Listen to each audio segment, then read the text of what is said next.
महाभारत का युद्ध समाप्त हो चुका था। महाराज युधिष्ठिर राजा बन चुके थे। अपने चारों छोटे भाइयों की सहायता से वह राजकाज चला रहे थे। प्रजा की भलाई के लिए पांचों भाई मिलजुल कर जुटे रहते थे। जो कोई दीन दुखी फरियाद लेकर आता, उसकी हर प्रकार से सहायता की जाती। एक दिन युधिष्ठिर राजभवन में बैठे एक मंत्री से बातचीत कर रहे थे। किसी समस्या पर गहन विचार चल रहा था। तभी एक ब्राह्मण वहां पहुंचा। कुछ दुष्टों ने उस ब्राह्मण को सताया था। उन्होंने ब्राह्मण की गाय उससे छीन ली थी। वह ब्राह्मण महाराज युधिष्ठिर के पास फरियाद लेकर आया था। मंत्री जी के साथ बातचीत में व्यस्त होने के कारण महाराज युधिष्ठिर उस ब्राह्मण की बात नहीं सुन पाए। उन्होंने ब्राह्मण से बाहर इंतजार करने के लिए कहा। ब्राह्मण मंत्रणा भवन के बाहर रुककर महाराज युधिष्ठिर का इंतजार करने लगा। मंत्री से बातचीत समाप्त करने के बाद महाराज ने ब्राह्मण को अंदर बुलाना चाहा, लेकिन तभी वहां किसी अन्य देश का दूत पहुंच गया। महाराज फिर बातचीत में उलझ गए। इस तरह एक के बाद एक कई महानुभावों से महाराज युधिष्ठिर ने बात की। अंत में सभी को निपटाकर जब महाराज भवन के बाहर आए तो उन्होंने ब्राह्मण को इंतजार करते पाया। काफी थके होने के कारण महाराज युधिष्ठिर ने उस ब्राह्मण से कहा, अब तो मैं काफी थक गया हूँ, आप कल सुबह आइएगा, आपकी हर संभव सहायता की जाएगी। इतना कहकर महाराज अपने विश्राम करने वाले भवन की ओर बढ़ गए। ब्राह्मण को महाराज युधिष्ठिर के व्यवहार से बहुत निराशा हुई। वह दुखी मन से अपने घर की ओर लौटने लगा।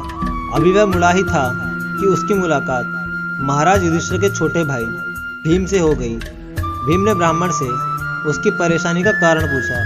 ब्राह्मण ने भीम को सारी बात बता दी। साथ ही वह भी बता दिया कि महाराज ने उसे अगले दिन आने के लिए कहा है। ब्राह्मण की बात सुनकर भीम बहुत दुखी हुआ। उसे महाराज युधिष्ठिर के व्यवहार से भी बहुत निराशा हुई।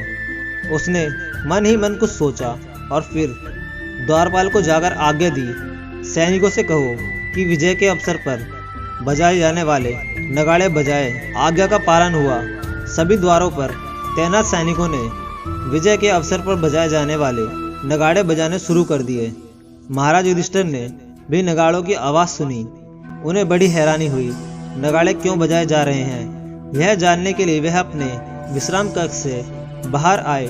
कक्ष से बाहर निकलते ही उनका सामना भीम से हो गया। उन्होंने भीम से पूछा, विजय के अवसर पर बजाए जाने वाले नगाड़े क्यों बजाए जा रहे हैं? हमारी सेनाओं ने किसी शत्रु पर विजय प्राप्त की है। भीम ने नम्रता से उत्तर दिया, महाराज, हमारी सेनाओं ने तो किसी शत्रु पर विजय प्राप्त नहीं की, तो फिर ये नगाड़े क्यों बज रहे हैं? महाराज ने हैरान होते हुए पूछा। क्योंकि पता चला है कि महाराज युधिष्ठिर ने काल पर विजय प्राप्त कर ली है, भीम ने उत्तर दिया। भीम की बात सुनकर महाराज की हैरानी और बढ़ गई। उन्होंने फिर पूछा, मैंने काल पर विजय प्राप्त कर ली है, आखिर तुम कहना क्या चाहते हो? भीम ने महाराज की आंखों में देखते हुए कहा, महाराज, अभी कुछ देर पहले आपने एक ब्राह्मण से कहा था कि वह आपको कल मिले। इससे साफ जाहिर है कि आपको पता है कि आज आपकी मृत्यु नहीं हो सकती। आज काल आपका कुछ नहीं बिगाड़ सकता। यह सुनने के बाद मैंने सोचा कि अवश्य आपने काल पर विजय प्राप्त कर ली होगी, नहीं तो आप उस ब्राह्मण को कल मिलने के लिए ना कहते। यह सोचकर मैंने विजय के अवसर पर बजाए जाने वाले नगाड़े बजाने की आज्ञा दी थी। भीम की बात सुनकर महाराज युधिष्ठिर की आंखें खुल गईं। उन्हें अपनी भूल का पता लग चुका था। तभी उन्हें पीछे खड़ा हुआ ब्राह्मण दिखाई दे गया। उन्होंने उसकी बात सुनकर एकदम उसकी सहायता का आवश्यक प्रबंध करवा दिया। दोस्तों, हमारे अंदर एक बहुत बुरी आदत है काम को टाल देने की। अपनी इसी आदत के कारण हम कभी कभी अपने बनते हुए कामों को बिगाड़ बैठते हैं, जिससे हमारी बड़ी भारी हानि हो जाती है और कभी कभी तो अपनी मंजिल पर पहुंचते पहुंचते रह जाते हैं। जो काम हमें आज करने हैं वह कल भी उतने ही महत्व के रहेंगे, यह नहीं कहा जा सकता। परिस्थिति क्षण क्षण पर बदलती है और उनके अनुसार पिछड़े हुए कार्यों का कोई महत्व नहीं रह जाता।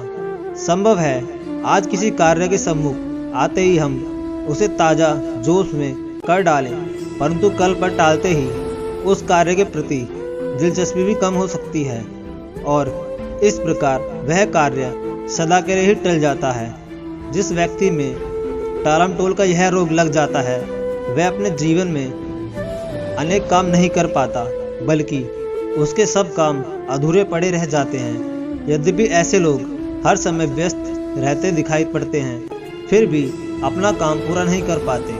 कामों का बोझ उनके सिर पर लदा रहता है और वे उससे डरते हुए कामों को धकेलने की कोशिश करते रहते हैं।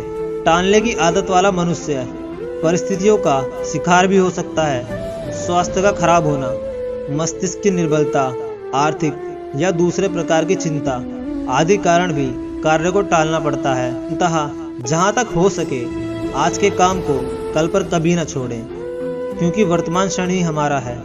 ऐसी ही कहानी देखने के लिए वीडियो को लाइक करें और चैनल को सब्सक्राइब करें।